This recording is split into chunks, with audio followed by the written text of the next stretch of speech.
Hi and welcome to feel the food. ಇವತ್ತಿನ recipe ಏನಿದೆ ಅದರ ಹೆಸರು ಮಟರ್ ಪನ್ನೀರ್. ಮಟರ್ ಅಂತ ಹೇಳಿದ್ರೆ ಬಟಾಣಿ, ಇಲ್ಲಿ ಹಸಿ ಬಟಾಣಿ ಯೂಸ್ ಮಾಡ್ತಾ ಇದ್ದೀನಿ. ಇನ್ನು ಈ ಬಟಾಣಿನ ಪನ್ನೀರ್ ಜೊತೆ ಹಾಕಿ ಮಾಡುವಂಥ ಒಂದು ಸೈಡ್ ಡಿಶ್. ಇದು ಪೂರಿ ಜೊತೆ, ಚಪಾತಿ ಜೊತೆ, ನಾನ್ ಜೊತೆ, ರೋಟಿ ಜೊತೆ, ಹಾಗೆ ರೈಸ್ ಜೊತೆ ಕೂಡ ಬಹಳ ಒಳ್ಳೆ ಕಾಂಬಿನೇಷನ್. ಇನ್ನು ರೆಸಿಪಿ ಶುರು ಮಾಡಲಿಕ್ಕಿಂತ ಮುಂಚೆ ನೀವಿನ್ನೂ ನನ್ನ ಚಾನಲ್ಗೆ ಸಬ್ಸ್ಕ್ರೈಬ್ ಮಾಡಲಿಲ್ಲ ಅಂದರೆ ಈಗಲೇ ಸಬ್ಸ್ಕ್ರೈಬ್ ಮಾಡಿ, ಹಾಗೆ ಪಕ್ಕದಲ್ಲಿರೋ ಬೆಲ್ಲೈಕನ್ನ ಪ್ರೆಸ್ ಮಾಡಿ. ಇದು ಮಾಡೋದ್ರಿಂದ ನಾನು ಯಾವಾಗ ವಿಡಿಯೋ ಅಪ್ಲೋಡ್ ಮಾಡಿದರೂ ನಿಮಗೆ ನೋಟಿಫಿಕೇಷನ್ ಬರುತ್ತೆ. ಇನ್ನು ವಿಡಿಯೋನ ಕೊನೆ ತನಕ ನೋಡಿ. ವಿಡಿಯೋ ಇಷ್ಟ ಆದರೆ ಲೈಕ್ ಮಾಡಿ, ಶೇರ್ ಮಾಡಿ. ವಿಡಿಯೋ ಇಷ್ಟ ಆಗಲಿಲ್ಲ ಅಂದರೆ ಒಬ್ವಿಯಸ್ಲಿ ಡಿಸ್ಲೈಕ್ ಮಾಡೇ ಮಾಡ್ತೀರಿ. ಬಟ್ ನನ್ನ ರಿಕ್ವೆಸ್ಟ್ ಇಷ್ಟೇ, ಡಿಸ್ಲೈಕ್ ಮಾಡಲಿಕ್ಕಿಂತ ಮುಂಚೆ ಕೆಳಗಡೆ ಕಮೆಂಟ್ ಸೆಕ್ಷನಿಗೆ ಹೋಗಿ ಯಾಕೆ ಡಿಸ್ಲೈಕ್ ಮಾಡ್ತಿದ್ದೀರಾ, ಏನು ಕಮ್ಮಿ ಇದೆ ಅಂತ ದಯವಿಟ್ಟು ಹೇಳಿ. ಇನ್ನು ಈ ಮಟರ್ ಪನ್ನೀರ್ ಮಾಡಲಿಕ್ಕೆ ಒಂದು ಬಾಣಲಿಯಲ್ಲಿ 1 ಸ್ಪೂನ್ ಆಗೋಷ್ಟು ಎಣ್ಣೆ ತಗೊತಾ ಇದ್ದೀನಿ. ಇನ್ನು ಇದಕ್ಕೆ 1 ಇಂಚಿನಷ್ಟು ಶುಂಠಿ ತಗೊತಾ ಇದ್ದೀನಿ, ಹಾಗೆ ಒಂದು 10 ಎಸಳು ಬೆಳ್ಳುಳ್ಳಿ ತಗೊತಾ ಇದ್ದೀನಿ, ಹಾಗೆ 2 ಮಧ್ಯಮ ಗಾತ್ರದ ಈರುಳ್ಳಿಯನ್ನು ತಗೊತಾ ಇದ್ದೀನಿ, ಅದನ್ನು ರಫ್ಲಿ ಚಾಪ್ ಮಾಡಿರೋಂಥದ್ದು, ಹಾಗೆ 1 ಹಸಿಮೆಣಸನ್ನು ತಗೊಂಡು ಸ್ವಲ್ಪ ಹುರಿಬೇಕಾಗತ್ತೆ. ಇನ್ನು ಇದು ಹುರಿದ ಮೇಲೆ 3 ಮಧ್ಯಮ ಗಾತ್ರದ ಟೊಮೆಟೊ ತಗೊತಾ ಇದ್ದೀನಿ.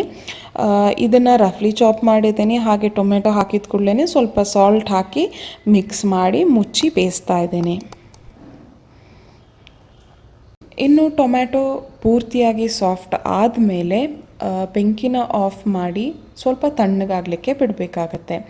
ಇನ್ನು ಇದು ತಣ್ಣಗೆ ಆದಮೇಲೆ ಒಂದು ಮಿಕ್ಸರ್ ಜಾರಿಗೆ ಹಾಕಿ ನುಣ್ಣಗೆ ಅರಿಬೇಕಾಗತ್ತೆ. ಎಷ್ಟು ಫೈನ್ ಆಗುತ್ತೋ ಅಷ್ಟು ಫೈನಾಗಿ ಅರಿಬೇಕಾಗತ್ತೆ.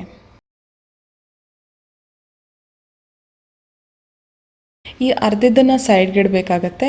ಇನ್ನು ಬಾಣಲಿಯಲ್ಲಿ ಒಂದು 4ರಿಂದ 5 ಸ್ಪೂನ್ ಆಗೋಷ್ಟು ಎಣ್ಣೆ ಅಥವಾ ತುಪ್ಪ ಅಥವಾ ಬೆಣ್ಣೆ ತೊಗೋಬೇಕಾಗತ್ತೆ. ಹಾಗೆ ಅದಕ್ಕೇ ಸ್ವಲ್ಪ ಜೀರಿಗೆ ಹಾಗೂ ಪುಲಾವ್ ಎಲೆ ಏನಿದೆ ಅದನ್ನು ಸೇರಿಸ್ಬೇಕಾಗತ್ತೆ. ಇನ್ನು ಇದಕ್ಕೇ ಸ್ವಲ್ಪ ಹಳದಿ ಹಾಗೂ 1 ಸ್ಪೂನ್ ಆಗೋಷ್ಟು ಖಾರದ ಪುಡಿ ಸೇರಿಸ್ತಾ ಇದ್ದೀನಿ. ನೆನ್ಪಿಟ್ಕೊಳ್ಳಿ, ಇಲ್ಲಿ ನಾನು ಬೆಂಕಿನ ಪೂರ್ತಿ ಸಿಮ್ ಮಾಡಿ ಇಟ್ಕೊಂಡಿದ್ದೀನಿ. ನೀವು ಯಾವುದೇ ಕಾರಣಕ್ಕೂ ಬೆಂಕಿನ ಜಾಸ್ತಿ ಮಾಡಬೇಡಿ. ಹಾಗೆ ಇದಕ್ಕೇನೆ ಒಂದು ಅರ್ಧ ಸ್ಪೂನ್ ಆಗೋಷ್ಟು ಕಡಲೆ ಹಿಟ್ಟು ಸೇರಿಸ್ತಾ ಇದ್ದೀನಿ. ಯಾಕಂತ ಹೇಳಿದರೆ ನಾವಿಲ್ಲಿ ಗೋಡಂಬಿ ಬಳಸಲಿಲ್ಲ. ಗ್ರೇವಿ ಕನ್ಸಿಸ್ಟೆನ್ಸಿ ಸ್ವಲ್ಪ ದಪ್ಪ ಬರಲಿಕ್ಕೋಸ್ಕರ ಕಡಲೆ ಹಿಟ್ಟನ್ನು ಯೂಸ್ ಮಾಡ್ತಾ ಇದ್ದೀವಿ. ಇನ್ನು ಇದನ್ನು 1 ನಿಮಿಷ ಹುರಿಬೇಕಾಗತ್ತೆ. ಅದಾದ ಮೇಲೆ ನಾವು ಅರ್ಧಿಟ್ಟಿರುವಂಥ ಏನಿದೆ ಮಸಾಲ ಅದನ್ನು ಸೇರಿಸ್ಬೇಕಾಗತ್ತೆ. ಇನ್ನು ಈ ಮಸಾಲ ಏನಿದೆ ಇದನ್ನು ತುಂಬ ಚೆನ್ನಾಗಿ ಹುರಿಬೇಕಾಗತ್ತೆ. ಇದರಲ್ಲಿ ನೀರು ಕಂಟೆಂಟ್ ಏನಿದೆ ಅದು ಪೂರಾ ಡ್ರೈ ಆಗಿ ಎಣ್ಣೆ ವಾಪಸ್ ಬಿಟ್ಕೊಡೋ ತನಕನೂ ಹುರಿಬೇಕಾಗತ್ತೆ. ಇನ್ನು ಈ ಮಸಾಲ ಹುರಿಲಿಕ್ಕೆ ಒಂದು ಮಿನಿಮಮ್ 10 ನಿಮಿಷ ಆದರೂ ಬೇಕಾಗ್ಬೋದು.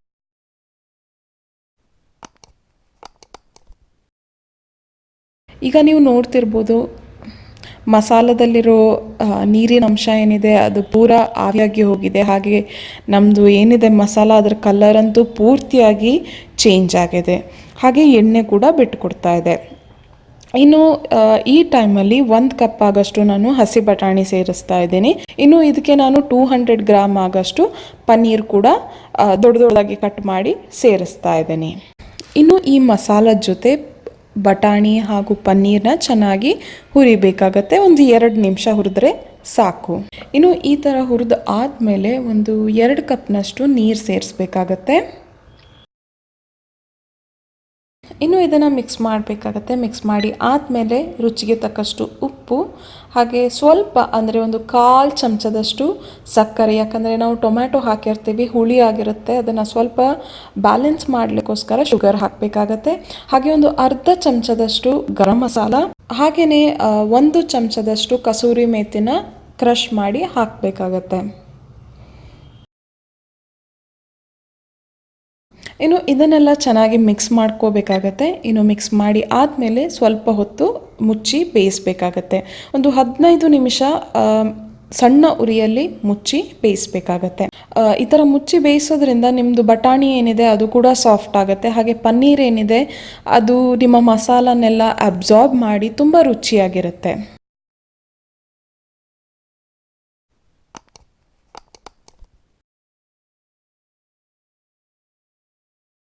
ಇನ್ನು ಇದಕ್ಕೆ ಸ್ವಲ್ಪ ಕೊತ್ತಂಬರಿ ಸೊಪ್ಪು ಸೇರಿಸ್ತಾ ಇದ್ದೀನಿ. ಹಾಗೆ ಸ್ವಲ್ಪ ದಪ್ಪ ಅನಿಸಿದ್ರಿಂದ ಒಂದು ಅರ್ಧ ಕಪ್ಪಿನಷ್ಟು ನೀರು ಸೇರಿಸ್ತಾ ಇದ್ದೀನಿ. ಇನ್ನು ಇದನ್ನೊಂದು ಸಲ ಲಾಸ್ಟ್ ಸಲ ಕುದಿಸ್ಬಿಡಿ, ಸ್ವಲ್ಪ ಎಣ್ಣೆ ಮೇಲೆ ಬರೋ ತನಕ ಕುದಿಸ್ಬೇಕಾಗತ್ತೆ. ಮಟರ್ ಪನ್ನೀರ್ ರೆಡಿಯಾಗಿದೆ. ನಾನಿದನ್ನು ಚಪಾತಿ ಜೊತೆ ತಿಂತಾ ಇದ್ದೀನಿ. ನೀವು ರೋಟಿ ಜೊತೆ ಕೂಡ ತಿನ್ಬೋದು, ನಾನ್ ಜೊತೆ ತಿನ್ಬೋದು, ರೈಸ್ ಜೊತೆ ಕೂಡ ತಿನ್ಬೋದು. ಇನ್ನು ಈ ವಿಡಿಯೋ ಇಷ್ಟ ಆಗಿದೆ ಅಂದ್ಕೊತೀನಿ. ಇಷ್ಟ ಆಗಿದ್ದರೆ ಲೈಕ್ ಮಾಡಿ, ಶೇರ್ ಮಾಡಿ, ಸಬ್ಸ್ಕ್ರೈಬ್ ಮಾಡಿ. ಇನ್ನೊಂದು ರೆಸಿಪಿ ಜೊತೆ ಇನ್ನೊಂದು ವಿಡಿಯೋದಲ್ಲಿ ಸಿಗ್ತೀನಿ. Thank you for watching.